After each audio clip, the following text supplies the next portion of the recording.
پاکستان کو اس دلدل میں سے نکالنا یا نہیں نکالنا, یا ہم نے یہی بندر بانٹ کر دی. یہ بندر بانٹ ہی کر رہے ہیں نا آپ, یہ جو اب دبئی میں ہو رہے ہیں بندر بانٹ ہو رہی ہے کہ آپ کو یہ ہوگا یہ شیئر آپ کا, یہ شیئر آپ کا, اور کیا ہو رہا ہے؟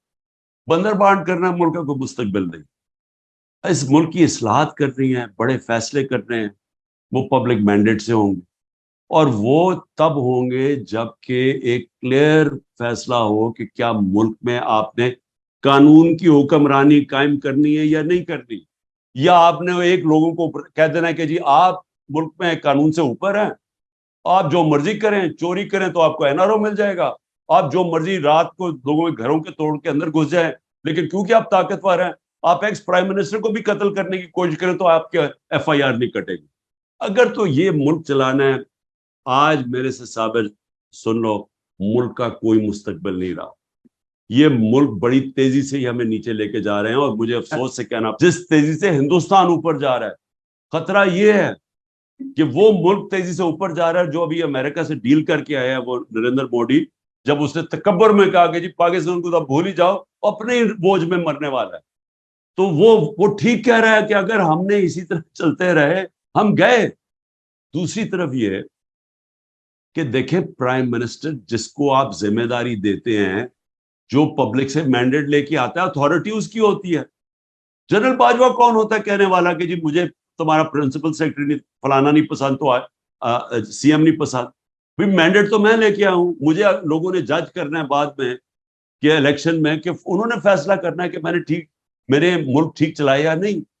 تو جنرل باجوہ اگر اتنے بڑے جینیس تھے تو وہ جو یہ لے کے آئے ہیں 14 مہینے کا یہ جو سیٹ اپ ہے, جنہوں نے ملک کا بیڑا غرق کر کے رکھ دیا ہے, تو وہ مجھے ذرا سمجھائے نا کہ یہ اسحاق ڈار کو سمجھتا تھا بہت بریلینٹ ہے, اور یہ شہباز شریف کو. تو یہی سلیکشن ہوئی نا اس کی کہ وہاں اس گورنمنٹ کو جو 6.21 سے 4% پہ جو گرو کر رہی تھی اس کو ہٹا کے تو ان کو لے کے سارا کچھ ہی ملک کا ایک چیز بتائے کہ انہوں نے بہتر کی ہو. تو اس کا مطلب کہ وہ جو اپنے آپ کو سمجھتا تھا کہ میں سارا, کیونکہ پاور اتنی زیادہ تھی, وہ تکبر میں سمجھتا تھا سب کچھ جانتا ہے. بھئی آخر میں یہ سمجھائے کہ اکانومی پاکستان کی جو ہماری دور میں تھی, کرونا میں کس نے کرونا میں نکالا ہے؟ یہ تو سارے مجھے کہہ رہے تھے ملک کو لاک ڈاؤن کر دو. جنرل باجوہ کا 2 دفعہ ٹیلی فون آیا کہ جی وہ دیکھیں ساری دنیا میں لاک ڈاؤن کیا ہوا ہے, آپ کے اوپر بڑے برا وقت آئے گا اگر یہ پھیل گئی. میں نے فیصلہ کیا تھا روکنے کا کہ میں نہیں کرتا لاک ڈاؤن, غریب مر جائے گا. تو میری ذمہ داری تھی نا. تو اللہ کا کرم ہے کہ دنیا نے ہمیں کہا کہ وہ ملک ہے جس نے سب سے بہترین. امریکہ کا جو فائنینشیل ایڈوائزر تھا ٹرمپ کا, اس نے کہا پاکستان کو اگر ہم فالو کرتے ہیں تو ہم 10 خرب ڈالر بچا سکتے ہیں اپنے ملک کے, جو ہماری پالیسیز تھی. تو پوائنٹ یہ ہے کہ جس کی ذمہ داری ہے, میں کچھ اور کہہ رہا ہوں صابر, ذمہ داری میری ہے, اتھارٹی وہ مجھے کہہ رہا ہے کہ جی وہ اس کو چینج کر دو اور علیم خان کو لے آؤ. میں اس کو سمجھاتا رہا, میں نے کہا مجھے ایل ڈی اے نے پریزنٹیشن دی ہے کہ 200 ارب روپے کی زمین اس نے اس کے اوپر قبضہ کیا ہوا, اس نے فارسٹ کی زمین, ایل ڈی اے نے پریزنٹیشن دی ہے, میں پہنچا رہا ہوں اسے. وہ کہتا نہیں جی اس کو لے آؤ, اس کے لیے کرپشن کوئی بری چیز ہی نہیں تھی.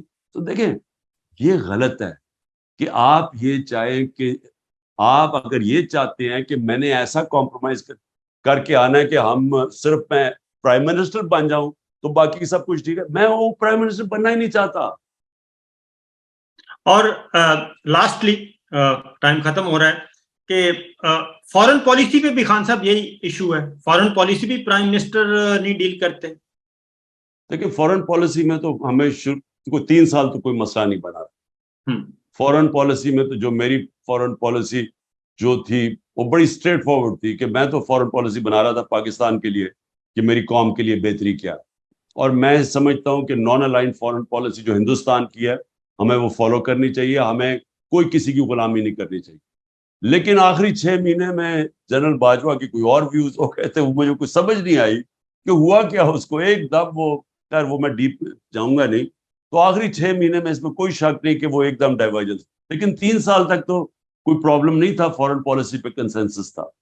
اوکے جی, تھینک یو.